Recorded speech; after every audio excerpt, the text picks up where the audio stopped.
Assalamualaikum warahmatullahi wabarakatuh. Di sini kami kelompok 4 akan mempresentasikan hasil diskusi kami yaitu mengenai supply demand and government policy. Baik, yang pertama saya akan menjelaskan tentang supply.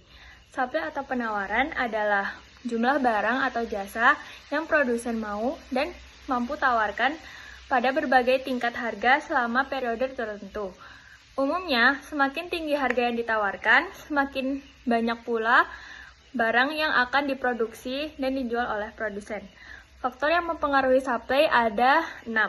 Yang pertama ada harga barang itu sendiri, lalu biaya produksi, harga barang lain yang dapat diproduksi, kebijakan pemerintah, ekspektasi harga di masa depan, dan yang terakhir ada jumlah penjual di pasar. Jadi kesimpulannya, supply itu dipengaruhi oleh harga dan berbagai faktor non-harga. Kenaikan harga cenderung meningkat tergantung penawaran, sedangkan biaya produksi tinggi atau regulasi ketat dapat menurunkan harganya.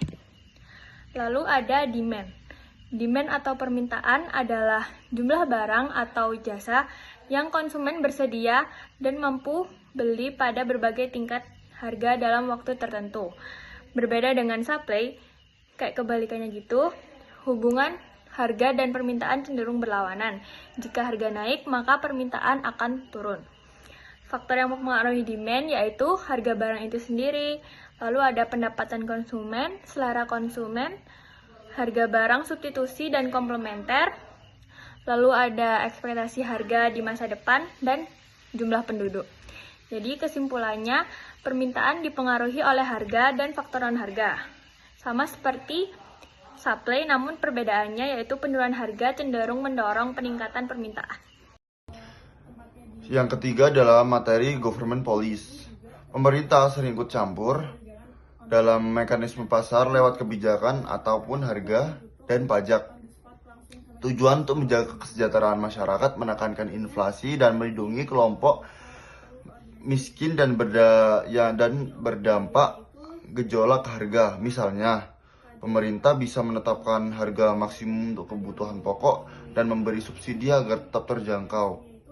Dan begitu pasar tetap berjalan dan tidak sepenuhnya lepas tanpa kendali. Contoh subsidi kasus. Yang pertama, pre-selling harga BBM subsidi. Pemerintah menetapkan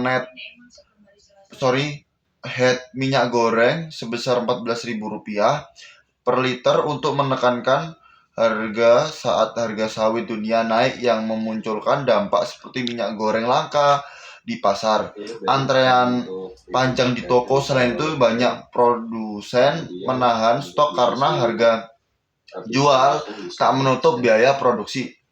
Yang kedua, price floor atau penetapan UMR. Pemerintah menetapkan UMR tiap tahun, misalnya UMP DKI Jakarta 2025 sebesar 5,4 juta, menimbulkan dampak upah pekerja formal naik, meningkatkan kesejahteraan. Namun, sebagian perusahaan kecil tidak sanggup membayar, sehingga mengurangi pekerja atau mengurangi pengrekrutan tenaga kerja. Yang ketiga, tax. Pajak pertambahan nilai PPN atau bisa disebut PPN. Pemerintah menaikkan PPN hingga 10-11% untuk menambah penerimaan negara yang berdampak harga barang dan jasa naik. Permintaan konsumen menurun sehingga produsen menanggung sebagian beban karena tidak bisa menaikkan harga terlalu tinggi. Kesimpulannya, kebijakan pemerintah dapat membantu sebagian kelompok masyarakat, tetapi seringkali menimbulkan masalah baru. Efektivitas sangat dipengaruhi elastisitas supply and demand. Ringkasan pembahasan dari kelompok kami yang sudah kami diskusikan yaitu supply dan demand merupakan mekanisme utama yang menentukan terbentuknya harga di pasar.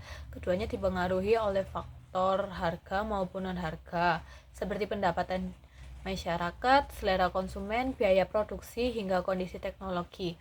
Dalam praktiknya, keseimbangan pasar tidak selalu berjalan mulus karena adanya intervensi pemerintah melalui kebijakan harga, subsidi atau pajak yang dapat menggeser titik keseimbangan. Oleh karena itu, pemahaman yang baik tentang interaksi supply, demand, serta kebijakan publik menjadi sangat penting. Dengan pengalaman ini, perumusan kebijakan ekonomi bisa lebih tepat sasaran, menjaga stabilitas harga, melindungi masyarakat, dan mendukung pertumbuhan ekonomi yang berkelanjutan. Mungkin itu saja dari kelompok kami. Sekian presentasi dari kelompok kami, kurang lebihnya mohon maaf. Terima kasih. Wassalamualaikum warahmatullahi wabarakatuh.